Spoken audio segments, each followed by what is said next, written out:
What's up, Tryharder people? It's your man Omar, and that's gonna be the 6th episode of the Forgotten Training Style series. Today, featuring the negative sets. Are you ready?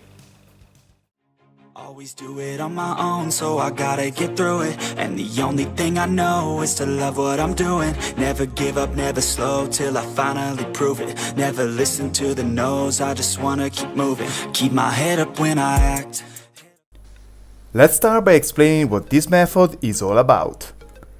Every exercise can be divided in two main portions: the concentric part, which is active, and the eccentric part, which is passive. Negative sets use the eccentric portion of a movement and abuse the ability of our body to actually control higher weights during that phase. Here's an example of this done with the bench press. My PR is actually 275 pounds. But working on the eccentric phase only, I've been able to use 290 pounds for 3 negative reps. This method, as you may guess, is amazing to build strength. Not only your body will get used to a much higher weight than usual, but also your nervous system will fight against this huge force. Of course, to perform these negative reps, you're gonna need a good spotter who's gonna help you on the concentric portion. However, there are some exercises that you can do by yourself, even going beyond your single rep PR.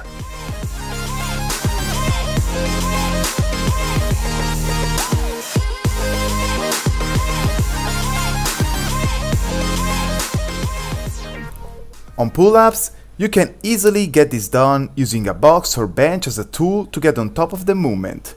From here, you can work on the eccentric phase, trying to hold against the force dragging you down. Reset by stepping on the bench and go again to complete your negative set.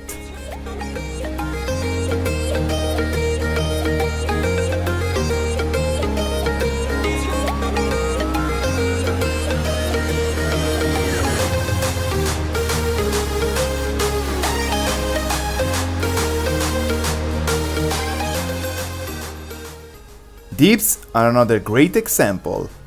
With this exercise, you may not even need a box. If you have the chance to set the height, in fact, it will be easy to start with your arms straight and slowly bend the elbows, working again on the eccentric portion. Once you get down, just put your feet on the floor to reset and repeat to complete your set.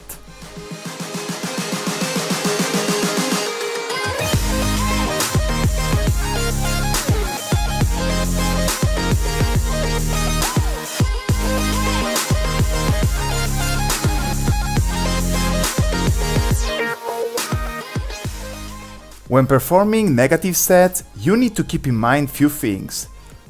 First of all is that this training method is gonna fatigue your central nervous system a lot, so it's not suggested to train like this every day. Probably every other day is the best way to go with this.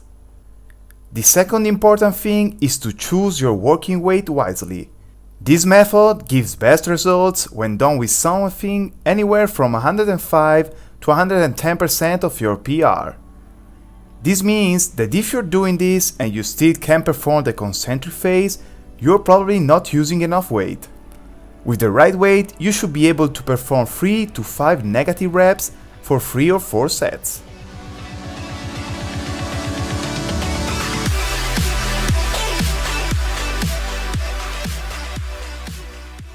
Now, before going on a recap of pros and cons of this training, I want to show you a little trick you can use to get this done on military press, bench press, and squats without the need of a gym partner. Using the Smith machine, you can set the blocks just close to the end of the eccentric part. Then, set the bar on top of the movement and go for your negative rep.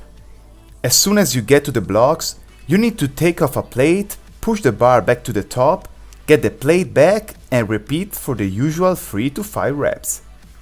Now, I know this can be boring, and I'll be honest, bench press and squats on the Smith machine are not the best, but at least that's a method you can use when you are all alone in the gym. Here's the benefits of this method.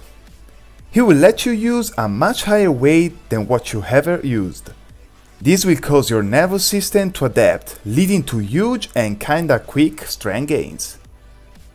Furthermore, the eccentric portion of an exercise is the one that requires the most muscle fibers to be activated. Surprised? That means that your muscles are gonna get exhausted as well. By using this method, you're gonna probably need to socialize a lot to find some nice gym buddies to spot you. Actually, is that a positive aspect? Let's get to the negative points. First of all is the fact that working with over maximal efforts can lead to serious injuries. When performing these, having a good spotter cannot be just a luxury. Then, even if it's true that you can perform many exercises alone by using some tools, I have to admit that this can be less effective and more time consuming compared to having a gym partner. The last side effect is that, as we said before, it is very taxing for the nervous system, so make sure to program your workouts wisely when using this method.